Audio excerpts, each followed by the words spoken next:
श्री शिवाय नमस्तुभयम। दोस्तों, जैसा कि आप सभी लोग जानते हैं कि 22 अगस्त 2026 यानी शनिवार को पड़ रही है सावन मास की शुक्ल पक्ष दशमी तिथि। और दोस्तों, ये वह तिथि है जो सावन माह में पड़ने वाली सबसे बड़ी तिथि है, क्योंकि यह शनिवार के दिन पड़ रही है और इसका बहुत ही बड़ा और विशेष महत्व होता है।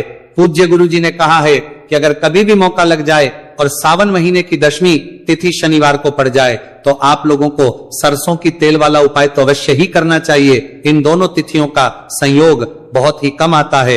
इसी के साथ में गुरु जी ने अपनी शिव पुराण कथा में बताया है कि इस दिन आपको सरसों की तेल वाला उपाय तो आपको अवश्य ही करना चाहिए, क्योंकि ऐसा दिन पूरे साल में सिर्फ एक ही बार आता है। और दोस्तों, आप सभी लोग जानते हो कि शनिवार दशमी तिथि का अगर सबसे बड़ा कोई उपाय है तो वो सरसों की तेल वाला उपाय है। तो दोस्तों, दशमी तिथि के दिन आप लोगों को इस सरसों की तेल वाला उपाय को जरूर करना है। बहुत सारे लोग होंगे जिन लोगों ने इस उपाय को ना किया हो, मतलब पूरा साल निकल गया, उन्होंने किसी भी दिन इस सरसों की तेल वाला उपाय को ना किया हो। पर दोस्तों, आपके पास एक मौका बचा हुआ है जो कि 22 अगस्त 2026 शनिवार दशमी तिथि के दिन है। इस दिन आप लोगों को इस वाले उपाय को जरूर कर लेना है। भले ही आपने पूरे महीने भर इस उपाय को ना किया हो, पर अगर आपने इस सावन महीने के शनिवार दशमी तिथि के दिन अगर इस वाले उपाय को कर लिया तो आपको इस उपाय को करने का वो फल मिलेगा जिसकी आपने कभी कल्पना भी नहीं करी होगी। इसीलिए आप लोग इस वाले उपाय को एक बार जरूर कर लेना है, ताकि आप लोगों के हाथ से यह मौका ना जा सके और आपको इस उपाय करने का फल मिल सके। दोस्तों, यह उपाय पंडित जी ने अपनी अभी की ही श्री शिव महापुराण की कथा में बताया है जी। इस उपाय को आज हम आपको बहुत अच्छे से समझाने वाले हैं। इस वीडियो को देखने के बाद इस उपाय को समझने के लिए आपको कोई और वीडियो को देखने की जरूरत नहीं पड़ेगी। तो चलिए दोस्तों, उपाय को शुरू करते हैं। देखिए, ये सावन महीने के शनिवार दशमी तिथि के दिन ये इतना खास होता है, इतना महत्वपूर्ण होता है। देखा गया है कभी कभी बड़े बड़े पूजा पाठ अनुष्ठान जो मनोकामना पूर्ण नहीं होते, वह सावन महीने की शनिवार दशमी तिथि के दिन एक छोटे उपाय करने से ही आपकी मनोकामना पूर्ण हो जाती है। और बहुत सारे लोगों ने इस उपाय को किया भी है और उनको इस उपाय को करने का फल भी जरूर मिला है। अगर आप लोग भी इस उपाय को करना चाहते हैं तो आप इस उपाय को पहले अच्छे से समझ लेना, सुन लेना, उसके बाद करना। आपको इस उपाय का फल जरूर मिलेगा। और इस उपाय को कर लेने से आपके घर में चाहे किसी भी प्रकार की दोहक और समस्या क्यों ना चल रही हो, आप उसका कारण भी नहीं पता है कि भाई ये समस्या किस कारण से चल रही है, उसका कुछ भी कारण हो सकता है, जैसे पितृदोष हो सकता है या किसी भी तरह का मंगल दोष भी हो सकता है। तो इस दिन आप लोगों को ये वाला उपाय कर लेना है। ये एक ऐसा उपाय है जिस उपाय को अगर किसी विशेष दिन पर किया जाए तो भाई उस विशेष दिन का जो है वो तो हमें मिलता ही मिलता है, पर हमने उस दिन पर इस उपाय को किया है तो हमें उससे भी बड़ा फल मिलता है और फल बहुत जल्दी मिलता है, क्योंकि आप उपाय को बहुत ही बड़े और विशेष दिन पर कर रहे हो। तो चलिए अब के बारे में बात करते हैं, लेकिन उससे पहले आप लोगों को यह जानना आवश्यक है कि आखिर ये उपाय किस समय करना है, किसको करना है और कैसे करना है। तो चलिए हम आगे आपको वीडियो में एक एक करके बता देते हैं। लेकिन उससे पहले अगर आप लोग हमारे चैनल पर पहली बार आए हैं या फिर मेरी आवाज आज पहली बार सुन रहे हैं तो हमारे चैनल को सब्सक्राइब जरूर कर लेना और इस वीडियो को लाइक करके कमेंट बॉक्स में श्री शिवाय नमस्तुभयम ओम नमः शिवाय टाइप कर देना। तो सरसों की तेल वाला उपाय को हमें इस शनिवार दशमी तिथि के दिन कैसे करना है, किसको करना है, किस समय करना है और कहां पर करना है, ये सारे सवालों के जवाब आपको इस वीडियो में मिल जाएंगे। और जो ये वीडियो देखेगा भाई, उसको सरसों की तेल वाला उपाय जरूर करना चाहिए, क्योंकि इस दिन सरसों के तेल का भी बहुत ही बड़ा और विशेष महत्व होता है। और जब बात आ जाए सरसों की तेल वाला उपाय की, तो ये सोने पे सुहागा वाली बात हो जाती है। एक ही बड़ा उपाय हो जाता है इस शनिवार दशमी तिथि का। तो अब दोस्तों, इस सरसों की तेल वाला उपाय को आखिर करना किसको है, सबसे पहले हम लोग वो बात जान लेते हैं। तो देखो, घर की जो बड़ी माताएं बहनें होती हैं, उन माताओं बहनों में से कोई भी एक बड़ी माता बहन इस वाले उपाय को कर सकती हैं। और दोस्तों, अगर आप चाहें तो अपने घर में से सभी सदस्यों को भी इस उपाय को करवाने सकते हैं। अगर किसी व्यक्ति की खुद की कोई मनोकामना है, खुद की कोई दुख और परेशानी है जो कि वो अपने लिए ही करना चाहता है इस वाले उपाय को, तो वो खुद अपने लिए भी कर सकता है। बाकी अगर कोई घर में से ऐसा है जो कि अपने पूरे घर परिवार की सुख और शांति के लिए ये वाला उपाय करना चाहता है, तो भाई वो भी कर सकता है। उसमें भी कोई दिक्कत वाली बात नहीं है। कहने का मतलब यह है कि इस उपाय को हर एक सदस्य भी कर सकता है और पूरे घर परिवार के सदस्य के लिए, घर की बड़ी माताओं बहनों में से कोई एक माता बहन भी सकती है। माताएं एवं बहनें अगर घर में उपस्थित ना हो या वही ये वाला उपाय ना कर पा रही हो, तो फिर घर का कोई बड़ा सदस्य भी इस सरसों की तेल वाला उपाय को कर सकता है, चाहे फिर वह पुरुष ही क्यों ना हो, उसमें कोई भी दिक्कत वाली बात नहीं है। उसके बाद में दोस्तों जो अगला प्रश्न निकल कर आता है वो ये आता है इस उपाय को लेकर कि आखिर इस उपाय को हमें किस समय करना है, सुबह के समय करना है कि शाम के समय करना है। तो देखो, इस वाले को आप लोग सुबह के समय भी कर सकते हो और शाम के समय प्रदोष काल में भी कर सकते हो। अब अगर आप पूछो कि भाई सबसे उत्तम समय कौन सा रहेगा इस सरसों की तेल वाला उपाय को करने का, तो हम आपसे बस यही कहेंगे कि इस उपाय को आप सुबह के समय करेंगे तो ज्यादा बेहतर होगा। बाकी अगर प्रदोष काल शाम के समय भी करेंगे तो भी अच्छा होगा, उसमें कोई भी दिक्कत वाली बात नहीं है। तो अब दोस्तों जो अगली सबसे बड़ी और महत्वपूर्ण बात है वो ये आती है कि सुबह अगर हम उपाय को करेंगे तो हमें कितने बजे से लेकर कितने बजे तक के बीच में करना है, और समय प्रदोष काल में करेंगे तो हमें कितने बजे से लेकर कितने बजे के बीच में करना है। तो देखो, सुबह जितनी जल्दी हो सके आप उपाय को करने की कोशिश करना। बाकी अगर किसी कारणवश लेट भी हो जाओ, थोड़ी देर भी हो जाए, तो 10 या 11 बजे तक भी आप उपाय कर लेना, पर 12 बजे से ज्यादा देरी ना हो, इस बात का ध्यान रखना। उसके बाद में दोस्तों अगर शाम के समय प्रदोष काल की बात करें, प्रदोष काल का जो समय है होता है वो शाम के 6 बजे से शुरू हो जाता है। मतलब शाम के 6 बजे से लेकर 7 बजे के बीच का जो समय होता है, ये समय प्रदोष काल का समय होता है। आप इस उपाय को 7 या 8 बजे के बीच में भी कर सकते हो। मतलब शाम के 6 बजे से रात 8 बजे के बीच में आप कभी भी इस वाले उपाय को कर सकते हो, उसमें कोई भी दिक्कत वाली बात नहीं है। अब देखिए, शनिवार दशमी तिथि के दिन इस उपाय को करने से, जो सरसों की तेल वाला उपाय को करने से, आप अपने जीवन में धन को आता हुआ भी देखेंगे और देखेंगे कि आपकी तिजोरी बहुत बहुत ही जल्दी धन से भरती चली जाएगी, क्योंकि शनिवार का दिन समर्पित होता है शनिदेव को और साल 2026 शनि का ही साल है।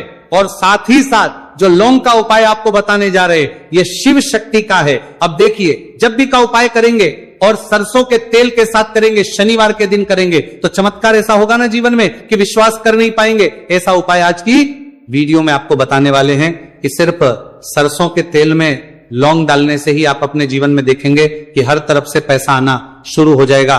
कर्ज जैसी बड़ी बड़ी समस्याएं भी जीवन से दूर हो जाएंगी। अब सबसे पहले आपको बता दें, देखिए, अभी व्यक्ति की कुंडली में अगर शनि दोष होता है तो जीवन पूरी तरह कष्टों से भर जाता है, उसे आर्थिक तंगी का सामना करना पड़ता है, उसके घर में बीमारियां भी आती हैं, उसका हर तरफ से नुकसान होता है, बाधाएं उसे घड़ती हैं, वह अपने जीवन के कष्टों से इतना ज्यादा परेशान हो जाता है कि हर प्रकार का उपाय करता है, सब कुछ करता है। वह व्यक्ति जिसके जीवन में दुख और कष्ट बढ़ जाते हैं। अब यह सच भी है कि शनि की पीड़ाएं जब किसी को परेशान करती हैं तो व्यक्ति हर तरफ से दुखी हो जाता है। लेकिन आपको बता दें, अगर कोई भी व्यक्ति शनिदेव को प्रसन्न कर ले तो सुख और समृद्धि भी इतनी आती है घर में कि व्यक्ति संभाल नहीं पाता है, धन इतना आता है कि संभाल नहीं पाता है। अब साल 2026 में शनिदेव को जो प्रसन्न कर लेता है उसके जीवन के कष्टों को दूर होने में जरा सी देर नहीं लगती। तो चलिए बात कर लेते हैं। सबसे पहले उपाय कि एक लौंग सरसों के तेल के दीपक में कैसे डालनी है और उपाय को किस तरह से आपको करना है। देखिए, बहुत बार क्या होता है कि घर के लड़ाई झगड़े जो है ना, ये बढ़ते ही चले जाते हैं। घर में नकारात्मक ऊर्जा बढ़ जाती है, हर टाइम घर में क्लेश हो रहा है, तो ऐसे घर में हमेशा धन की कमी होती है, हमेशा ऐसे घर में पैसे की कमी होती है, क्योंकि ऐसे घर में कभी भी मां लक्ष्मी वास नहीं करती है। अब सबसे पहले अपने घर के लड़ाई झगड़े को दूर करिए, आपके घर में पैसा खुद आना शुरू हो जाएगा। तो आपको करना क्या है, आपको लेना है सरसों का तेल। छोटी सी कटोरी में सरसों का तेल ले लीजिए और उसके अंदर आप एक छोटी सी लौंग डाल दीजिए। अब मिट्टी का छोटा सा दीपक लेना है, यह दीपक आपको इसी सरसों के तेल से भरना है। जो सरसों का तेल लिया है आपने, जिसमें एक लौंग डाली है फूल वाली, आपको क्या करना है, उसी दीपक के अंदर डालना है। ठीक है ना। आप यहां पर अगर 2 लौंग ले लेते हैं तो भी बहुत उत्तम है, 1 लौंग चाहे तो 1 डाल दें, वरना 2 लौंग भी आप डाल सकते हैं। अब आपको क्या करना है, ये दीपक आपको लेकर जाना है शनिवार के दिन शाम के समय में शनिदेव के मंदिर में। देखिए, देव के मंदिर का मतलब है जहां भी शनिदेव की कोई मूर्ति हो, कोई प्रतिमा हो, कोई शिला हो, ठीक है ना, तो ऐसे मंदिर में आपको जाना है और शनिदेव के मंदिर में जाकर यह दीपक आपको जलाना है। शनिदेव से क्षमा याचना जरूर करनी है आपको, ठीक है ना। हमेशा आप जब भी शनिदेव से जुड़े हुए उपाय करेंगे, आपको शनिदेव की आंखों में बिल्कुल नहीं देखना है, उनके चरणों की तरफ देखते हुए आपको ये दीपक जलाना है, शनिदेव से क्षमा याचना करनी है और फिर अपने घर पर आना है। इस उपाय को शनिवार के दिन करिए और फिर चमत्कार, मतलब ऐसे ऐसे चमत्कार जीवन में होंगे कि बड़े से बड़े दुहक और कष्ट भी बहुत जल्दी आपके जीवन से दूर हो जाएंगे। तो शनिदेव की कृपा ऐसी ही होती है, जब वो किसी से प्रसन्न होते हैं ना, तो उसके पूरे जीवन को धन सुख समृद्धि से भर देते हैं। अब शनि की पीड़ाएं परेशान कर रही हैं या नहीं भी कर रही हैं, घर में पैसे की कमी बहुत है, कष्ट बहुत है, तो ये उपाय आप करिए। शनिदेव के आशीर्वाद से बड़ा दुख भी आपके जीवन का हो जाएगा। अब देखिए, बात कर लेते हैं अपने दूसरे उपाय की, जो कि शनिवार के दिन आपको करना है। और इस उपाय को करने से आपके किसी भी कार्य में, आपके व्यापार में, आपकी नौकरी में, आपके काम में कोई भी रुकावट नहीं आएगी। बहुत बार होता है ना कि कोई बड़ा काम करने जा रहे हैं, नजर लग गई, नहीं हो पाया, बड़ा काम करने जा रहे हैं, कोई नई चीज की शुरुआत करने जा रहे हैं, नहीं होता है, कभी नहीं है, पास में तो कभी पैसा है, सब कुछ है, लेकिन भी काम नहीं बन पाता है, बार बार अड़चन आती है ना। तो देखिए, आपके काम भी बनेंगे, जीवन में सफलता भी मिलेगी, नौकरी भी मिलेगी, नौकरी में प्रमोशन भी होगा, और व्यापारी अगर आप हैं तो व्यापार बहुत अच्छे से चलेगा। आपको करना क्या है, आपको यहां पर 2 कपूर के छोटे छोटे से टुकड़े लेने हैं, जैसे कि हम टिकिया भी बोलते हैं कि 2 ही आपको लौंग लेनी है, 2 लौंग और 2 कपूर आपको एक दीपक के अंदर रख के अपने घर में प्रतिदिन जलाना है। मतलब हर दिन है शाम के समय में, और इसका जो धुआं है ये आपको अपने पूरे घर में दिखा देना है। तो देखिए, जब भी आप लौंग और कपूर इस तरह से अपने घर में जलाएंगे, सबसे पहले तो आपका जो भी व्यापार है, नौकरी है, जो भी काम है आपका बहुत अच्छे से चलेगा, उसमें कोई रुकावट नहीं आएगी, कोई नजर नहीं लगेगी। और अगर कुछ भी ऐसा है उल्टा सदा आपके घर में कि कोई नेगेटिव एनर्जी है, बुरी शक्ति है, तुरंत के तुरंत आपके घर से दूर होगी। जब भी आप और कपूर जलाते हैं ना, आपके घर में सकारात्मक ऊर्जा बढ़ जाती है, पॉजिटिव एनर्जी, जिसके बाद आपके घर में मां लक्ष्मी वास करती है। हमेशा ऐसे घर में धन की वर्षा होती है जो लौंग और कपूर अपने घर में जलाते हैं। लौंग और कपूर के इतने ज्यादा चमत्कार हैं, इतने ज्यादा लाभ हैं कि लौंग और कपूर के उपाय करके व्यक्ति अपने जीवन के बड़े से बड़े दुखों को भी जरा देर में दूर कर देता है। बस पूरी सच्ची श्रद्धा से उपाय करेंगे तो उपाय जरूर लाभ देगा और उपाय जरूर सफल होगा। तो ये 2 लौंग और 2 कपूर जलाए, अगर में कोई वास्तु दोष भी होगा तो वह भी दूर होगा और आपके काम में कभी अड़चन नहीं आएगी, कोई रुकावट नहीं आएगी। जब आप लौंग के उपाय करेंगे, साथ ही साथ घर से बीमारियां हमें हमेशा दूर रहती। जब लौंग और कपूर का उपाय आप अपने घर में करते हैं, अच्छा शनिवार का दिन तो बहुत खास होता है, जब भी आप लौंग कपूर के उपाय करते हैं, काली मिर्च के उपाय करते हैं, क्योंकि यह उपाय शनिवार के दिन करके और भी चमत्कारी हो जाते हैं। तो चलिए अब जल्दी से बात कर लेते हैं अपने तीसरे उपाय की। उपाय शनिवार दशमी तिथि के दिन का ही है और बहुत ज्यादा चमत्कारी है, मनोकामना पूर्ति के लिए है और धन में वृद्धि के लिए है। जो लोग कहते हैं ना कि धन बढ़ता नहीं है, उन लोगों को उपाय जरूर करना चाहिए, शनि की पीड़ाएं भी शांत होंगी और पैसा भी आपका बढ़ता चला जाएगा। तो देखिए आपको करना क्या है, आपको यहां पर लेना है 1 चुटकी काला तिल। अब काला तिल शनिदेव से जुड़ा हुआ है, शनि पीड़ा को भी शांत करता है और आपके घर में धन की वृद्धि भी होती है और कहीं ना कहीं आपके पितृ जो है ना, ये भी आपसे प्रसन्न होते हैं, क्योंकि काला तिल हमारे पितरों से भी जुड़ा हुआ है। अब देखिए आपको करना क्या है, आपको लेना है चुटकी काला तिल और एक दीपक आपको लेना है यहां पर, ठीक है ना। मिट्टी का दीपक ले ले आप और सरसों के तेल से भरले से, चाहे तो तिल का तेल आता है उससे भी भर सकते हैं, ठीक है ना। अब दीपक के अंदर आपने तेल डाल दिया, सरसों का 1 चुटकी काला तिल डाल दिया। अब ये दीपक आपको कहां लगाना है, पीपल के पेड़ के नीचे।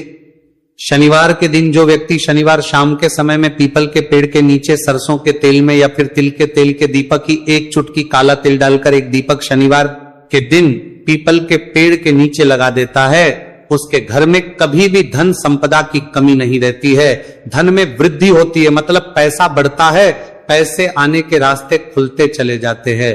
शनि की 7.5 हो, शनि ढैया हो, शनि की कितनी भी बड़ी महादशा क्यों ना हो, वो भी शांत हो जाती है।